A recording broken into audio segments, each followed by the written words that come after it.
ሰላም ጤና ይስጥልኝ ተመልካቾቻችን ከፕራይም ሚዲያ የሰዓቱን መረጃዎች ይዘን ቀርበናል። ከመረጃዎች ጋር ታደሰ ታምራት ነኝ። ፕሬዝዳንት ታዬ አጽቀሥላሴ በተቀዳሚ ሙፍቲ ሐጂ ዑመር እንድሪስ ህልፈት የተሰማቸውን ሐዘን ገለጹ። ፕሬዝዳንቱ ባስተላለፉት የሐዘን መግለጫ የቀድሞው የኢትዮጵያ እስልምና ጉዳዮች ጠቅላይ ምክር ቤት ፕሬዝዳንት ተቀዳሚ ሙፍቲ ሐጂ ዑመር እንድሪስ እረፍት በጥልቅ አዝኛለሁ ብለዋል። ተቀዳሚ ሙፍቲ ሐጂ ዑመር እንድሪስ በመልካም አበርክቷቸው ሁሌም የሚታወሱ ናቸው ሲሉም ገልጸዋል። ፕሬዝዳንቱ ለቤተሰቦቻቸውና ለመላ ኢትዮጵያ ሕዝብ መጽናናትን ተመኝተዋል። በተያያዘ ዜና የተቀዳሚ ሙፍቲ ሐጂ ዑመር እንድሪስ ስርዓተ ቀብር ዛሬ 10 ሰዓት እንደሚፈጸም የተቀዳሚ ሙፍቲ ሐጂ ዑመር እንድሪስን ስርዓተ ቀብር ለማስፈጸም የተቋቋመው ኮሚቴ በሰጠው መግለጫ አስታውቋል። በኑዛዜያቸው መሰረት ኃይሌ ጋርመንት ከአዲሱ አትክልት ተራ ቁርአን ያስተማሩበት በነበረ መስጂድ ቅጥር ግቢ ውስጥ ይፈጸማል ተብሏል። ከቀኑ 8 ሰዓት ጀምሮ ደግሞ በአዲስ አበባ ሚሊኒየም አዳራሽ ከፍተኛ የመንግስት የሥራ ኃላፊዎች በተገኙበት የአስከሬን ሽኝት ፕሮግራም እንደሚከናወንም ተገልጸዋል። እንደሚታወቀው ጠቅላይ ሚኒስትር አብይ አህመድም በተቀዳሚ ሙፍቲ ሐጂ ዑመር እንድሪስ ህልፈት የተሰማቸውን ሐዘን መግለጻቸው ይታወሳል። ኢትዮጵያና ኳታር የኢንቨስትመንትና የልማት ትብብራቸውን ለማጠናከር ተስማሙ። የገንዘብ ሚኒስትር አህመድ ሺዴ ከኳታር አቻቸው አሊ ቢን አህመድ አልኳሪ እና ከኳታሩ የልማት ፈንድ ዋና ዳይሬክተር ፉአድ አህመድ አልሱላይቲ ጋር ተወያይተዋል። በውይይታቸውም ሁለቱ ሀገራት መካከል በመሰረተ ልማት፣ በኢንቨስትመንትና በልማት ስራዎች ስትራቴጂያዊ አጋርነትን ለመፍጠርና ያላቸውን ትብብር ለማሳደግ በሚቻልበት ጉዳዮች ላይ መክረዋል። አቶ አህመድ ሺዴ በዚህ ወቅት በኢትዮጵያ እያደገ የመጣውን የኢንቨስትመንት እድል በማስረዳት የኳታር ባለሀብቶች በኢትዮጵያ በተለይም በአምራች ኢንዱስትሪ፣ ግብርና፣ በቱሪዝምና በሌሎች ዘርፎች እንዲሰማሩ አስፈላጊውን ድጋፍ እንደሚያደርጉም አረጋግጠዋል። ኢትዮጵያ ከኳታር ጋር ያላትን አጋርነት ከፍ ባለ ደረጃ ተመልክታለች ያሉት ሚኒስትሩ የሀገራቱ ሁለትዮሽ ትብብር ለማጠናከር አስፈላጊ መሆኑንም አንስተዋል። የኢትዮጵያን የኢኮኖሚ ማሻሻት ትግበር ያደነቁት የኳታር ገንዘብ ሚኒስትር አልቢን አህመድ አልኳሪ በበኩላቸው ሀገራቸው ከኢትዮጵያ ጋር ያላትን የሁለትዮሽ ግንኙነት ለማጠናከር ጠንካራ ፍላጎት እንዳላትም ሚኒስትሩ ገልጸዋል። መንግስት እያደገ በሚገኘው የኢትዮጵያ ኢኮኖሚ እንቅስቃሴ ውስጥ የግል ኢንቨስትመንትን ተሳትፎን ይበልጥ ለማሳደግ በትኩረት እየሰራ መሆኑን የገንዘብ ሚኒስትሩ አቶ አህመድ ሺዴ ገለጹ። በአቶ አህመድ የተመራ የኢትዮጵያ ልዑካን ከዓለም አቀፍ የሳይንስ ድርጅት ዳይሬክተር ማክታር ዲዮፕ እንዲሁም ከባለብዙ ወገን ኢንቨስትመንት ዋስትና ኤጀንሲ ስራ አስፈጻሚ ምክትል ፕሬዚዳንት ሂሮሺ ማታኖ ጋራ ተወያይተዋል። ውይይቱ በዋሽንግተን ዲሲ እየተካሄደ ከሚገኘው ዓለም አቀፍ የገንዘብ ድርጅት አይኤምኤፍ እና የዓለም ባንክ ዓመታዊ ስብሰባ ጎን ለጎን የተካሄደ ነው።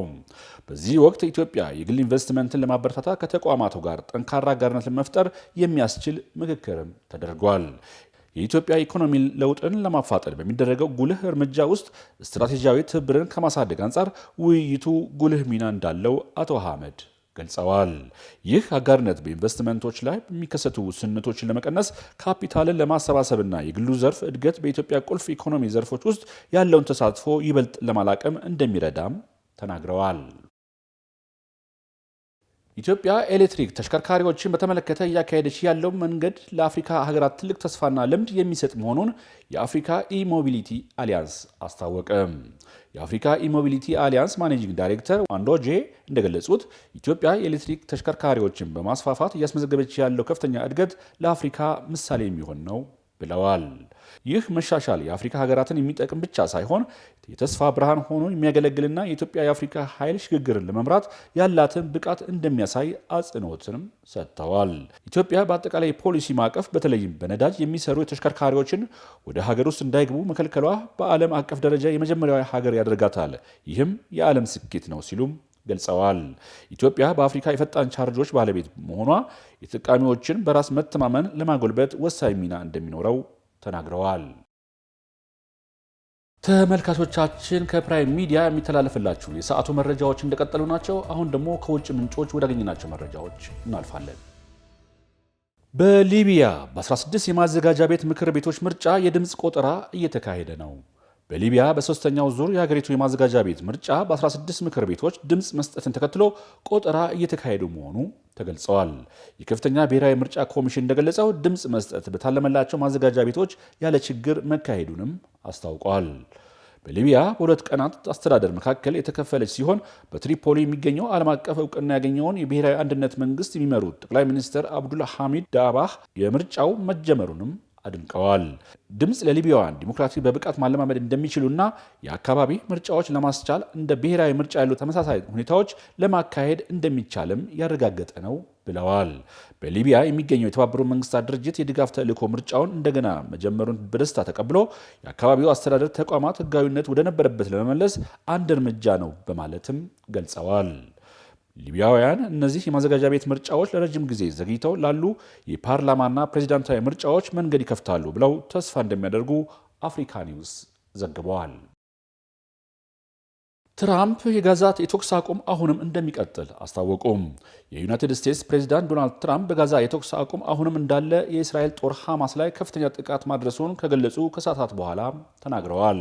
የእስራኤል ጦር በራፋህ በሚገኘው አካባቢ ላይ ጸረ ታንክ ሚሳኤል ተተኩሶ 2 ወታደሮች ተገድለዋል ካለ በኋላ እሁድ ዕለት በደቡባዊ ጋዛ ጥቃት ሰንዝረዋል።